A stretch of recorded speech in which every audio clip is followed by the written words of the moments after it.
السلام علیکم ورحمۃ اللہ وبرکاتہ۔ بسم اللہ الرحمن الرحیم، نحمدہ ونصلی علی رسولہ الکریم۔ عشر کے تفصیلی احکامات سوال اور جواب کے انداز میں۔ سوال: عشر کسے کہتے ہیں؟ جواب: زمین کی پیداوار پر جو زکوٰۃ فرض ہوتی ہے اسے عشر کہتے ہیں۔ یاد رہے کہ یہ لفظ عشر 10واں حصہ اور نصف عشر یعنی 20واں حصہ دونوں پر ہی بولا جاتا ہے، لیکن کہاں 10واں حصہ اور کہاں 20واں حصہ واجب ہوتا ہے اس کی تفصیل بعد میں بیان کی جائے گی۔ سوال: عشر کس پر فرض ہوتا ہے؟ جواب: عشر فرض ہونے کی وہی شرطیں ہیں جو صدقۃ الفطر کے واجب ہونے کی شرائط ہیں۔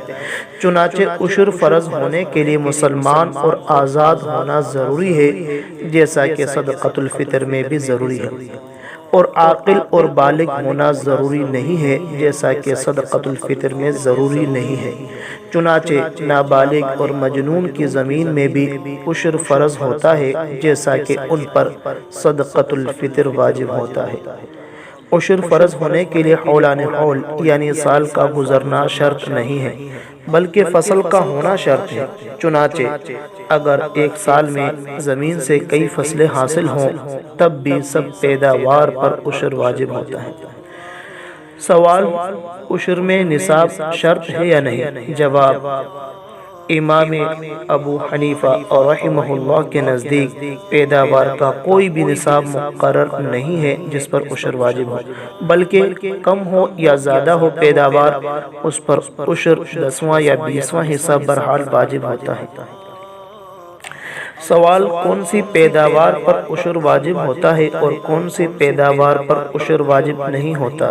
جواب: اس کے بارے میں ایک ضابطہ اور اصول یہ ہے، ہر وہ فصل، ہر وہ پیداوار جسے زمین میں کاشت کر کے آمدنی اور نفع حاصل کرنا مقصود ہوتا ہے اس پر عشر واجب ہو جاتا ہے۔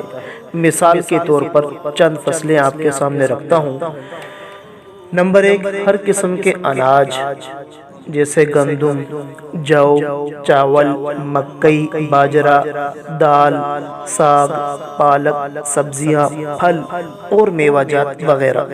نمبر 2، السی اور تل کی فصل اور ان کے بیج۔ نمبر 3، کپاس۔ نمبر 4، تمباکو اور افیون۔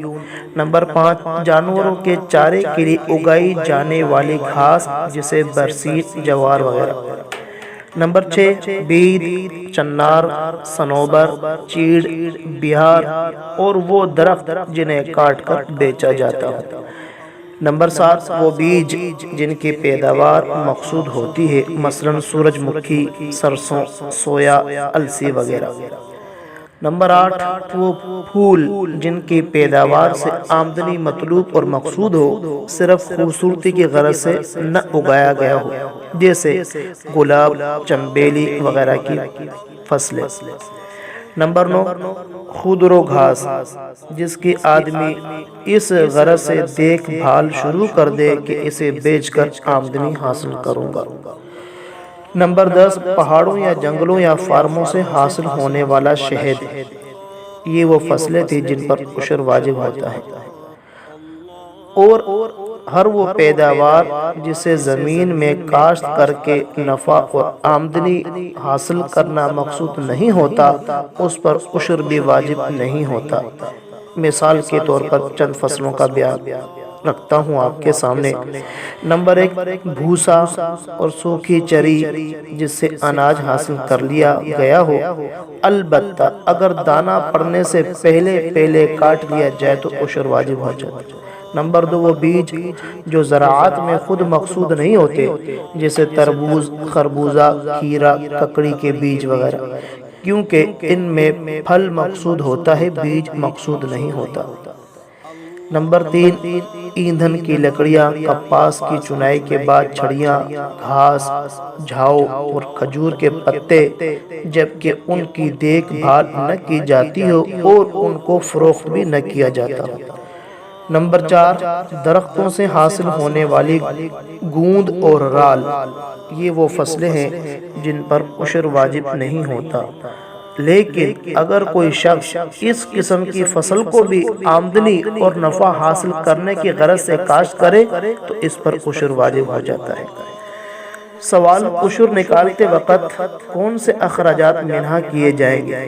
جواب، پیداوار پر آنے والے اخراجات دو قسم کے ہوتے ہیں۔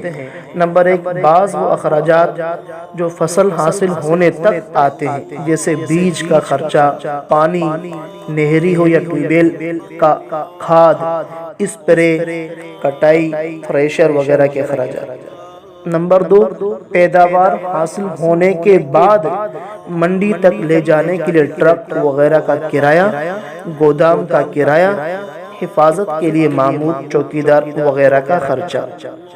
عشر 10واں حصہ یا 20واں حصہ نکالتے وقت پہلی قسم کے اخراجات منہا نہیں کیے جائیں گے، یعنی ان اخراجات کو نکالے بغیر مجموعی پیداوار سے عشر نکالنا ضروری ہوگا۔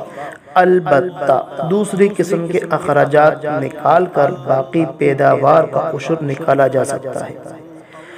سوال، عشر اور نصف عشر میں کیا فرق ہے؟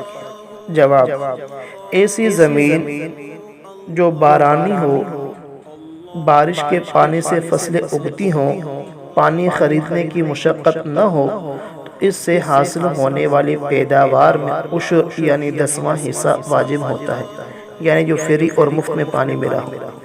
لیکن ایسی زمین جس کی سیرابی کے لیے پانی خریدنا پڑتا ہو، جیسے ٹیوب ویل اور نہر کا پانی اگر پیسے دے کر خریدا جاتا ہو، تو اس سے حاصل ہونے والی پیداوار میں نصف عشر یعنی 20واں حصہ واجب ہوتا ہے۔